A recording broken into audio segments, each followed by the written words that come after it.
দেখতেছি আপনার সামনে একটি সাপ, অন্ধকার রাত্রিতে চাঁদের আলোতে আপনি আফসা আফসে বুঝতে পারলেন আপনার সামনে একটা সাপ।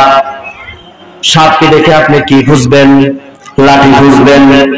আপনি হাতে একটা লাঠি নিলেন, এই লাঠি নিয়ে আপনি সাপকে আঘাত করলেন, আর আঘাতটা গিয়ে যদি সাপের লেজে পড়ে আপনার অবস্থা কি দাঁড়াবে? খারাপ হবে। তাহলে সাপকে মারতে হলে দুইটা জিনিসের প্রয়োজন, একটা হলো লাইট আর একটা হলো লাঠি। লাইট দিয়ে সাপকে দেখতে হবে সাপটা কোন অবস্থায় আছে, এরপরে লাঠি দিয়ে সাপকে আপনি যদি অবস্থান মতো আঘাত করেন সাপটা মারা যাবে। তার মানে হলো রাষ্ট্রকে চালাতে হলে, সমাজকে চালাতে হলে দুইটা জিনিসের প্রয়োজন, একটা হলো কোরআন আর একটা হলো রাষ্ট্রীয় শক্তি। এই কোরআন হচ্ছে লাইট, লাইটে দেখতে হবে সমাজের মধ্যে কে গাঁজা খায়, কে মদ খায়, কে চুরি করে, কে নারী নির্যাতন করে, লাইটটা দেখতে হবে। আর এর বিচার করবে রাষ্ট্র নামক লাঠি। যখন বিচার করবে, চোর বলবে জীবনে আর চুরি করবো না, না খায় মরবো। লুচ্চারা তারা ভদ্র হয়ে যাবে, তারা যত খারাপ লোক আছে সবাই ভালো হয়ে যাবে কার সংস্পর্শে?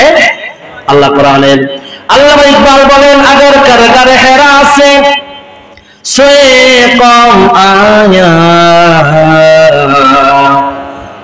और एक नुस्खाए किया सातलाया। বিশ্বনবী মুহাম্মদ রাসূলুল্লাহ সাল্লাল্লাহু আলাইহি ওয়াসাল্লাম তিনি হেরা গুহা থেকে কি একটা পরশ পাথর তিনি নিয়ে আসলেন। এই পরশ পাথরের সঙ্গে যারা মিলেছে, যারা ছিল চোর, তারা মানুষের সম্পদের পাহারাদার হয়ে গিয়েছে। আর যারা ছিল লুচ্চা, তারা নারী সতীত্বর পাহারাদার হয়ে গিয়েছে। কার বদলতে বলেন? চিল্লায় বলেন, কার বদলতে? আল্লাহ কোরআনের বদলতে। সুতরাং সমাজকে যদি সুন্দর দেখতে চান, শুধু সমাজের মধ্যে চুরি বন্ধ হয়ে যাবে, ডাকাতি বন্ধ হয়ে যাবে, জিনা বন্ধ হয়ে যাবে, ব্যভিচার বন্ধ হয়ে যাবে, সমস্ত খারাপি বন্ধ হয়ে যাবে। দরকার কার আইন? আল্লাহ কোরআনের আইন দরকার।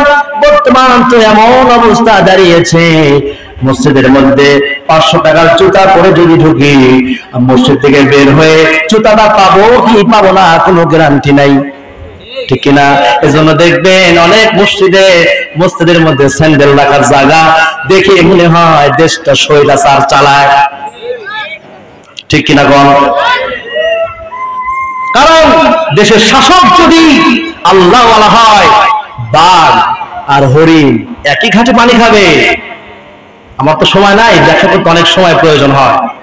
বিশ্বাস করুন, সমাজ থেকে যদি সমস্ত দুর্নীতি উৎখাত করতে হয়, আল্লাহর কোরআনে কোনো বিকল্প নাই। কি বুঝতে পেরেছেন? বিশ্বনবী তিনি বলেছেন, তারাক্তু ফীকুম আমরাইন, আমি তোমাদের থেকে চলে যাব, কিন্তু কোনো আফসোস করো না। লান তাদিল্লু মা তামাসসাকতুম বিহিমা কিতাবাল্লাহ ওয়া সুন্নাত রাসূলি, আমি দুটো জিনিস রেখে যাব, একটা হচ্ছে কোরআন আর একটা হচ্ছে আমার হাদিস। আল্লাহ রাসূল বলেন, হে আমার উম্মতেরা, তোমরা যদি এই দুটো জিনিস যদি আঁকড়ে ধরতে পারো, লান তাদিল্লু মা তামাসসাকতুম বিহিমা, যদি আল্লাহর কোরআন আর আমার সুন্নাহকে যদি আঁকড়ে ধরতে পারো, তাহলে পৃথিবীর কোন শক্তি তোমাকে সঠিক পথ থেকে বিন্দু পরিমাণ পদস্খলন করতে পারবে না।